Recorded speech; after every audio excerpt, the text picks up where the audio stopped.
Hi, my name is Ashley Scher. I'm the founder and CEO of ShareLove.Fund. We are working on book 3, Sutra number 16 of the Sutras of Patanjali, Sutra 3.16. In English, the sutra reads as follows.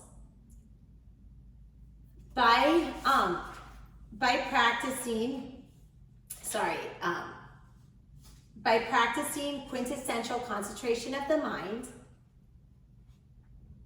on the 3 stages of evolution comes the knowledge of past and future.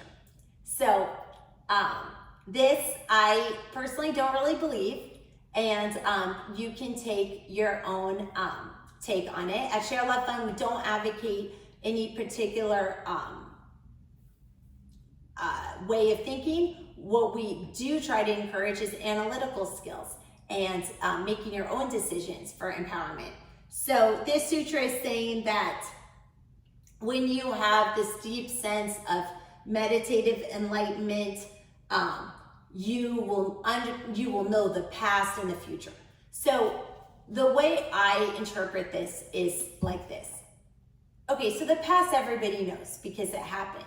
However, sometimes our emotions color the past. Like sometimes we think, oh, everyone was out to get us or something. So sometimes through meditation, we can get a deep sense of compassion. And with that compassion, we can look at the past more objectively. And when the sutra says that through deep meditation, you can come to know the future. So I don't believe that literally, because I personally believe, the future is unknown. And what you believe about the future, bless you, and you believe what you want to believe, and we all don't need to believe the same thing, and that's just fine. Nobody here is trying to impose views. But when this sutra talks about through meditation knowing the future, what I think it's trying to say is we can make better decisions and get better results for the future by being able to get out of fight and flight mode, by being able to control our nervous system through the breath and calmness and serenity of meditation. And we can sort of build a brighter future by being more observant. So sometimes when you are calm and not emotional, we can kind of be like a fly on the wall, and we can kind of see events happening and sort of say, oh, I kind of have an idea of where that's going. And when we are more observant, we can kind of see the other trajectories other people are on. And then if they get themselves into trouble, sometimes we could say, I saw that coming, because we were observant, not imposing our own views, but being calm, because when you're calm, you can see things with greater clarity.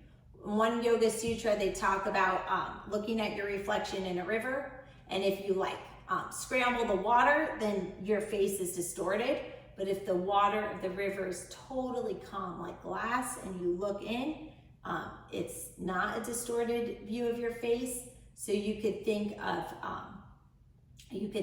being very calm as being able to better perceive the situations around you. And when you are able to better perceive the situations around you, then you are probably a better predictor of how those situations will manifest. And so this sutra that says when you have deep contemplation, then you know the past and the future, the way I interpret that is when you really get into meditation, you start to view your past a little bit differently, with compassion instead of anger. And then you start to make better decisions for the future because you're less attached and less engaged and more thoughtful and observant, and you can kind of make better predictions, but they're still predictions, but better predictions about what's going to happen. Thank you for your time. Namaste.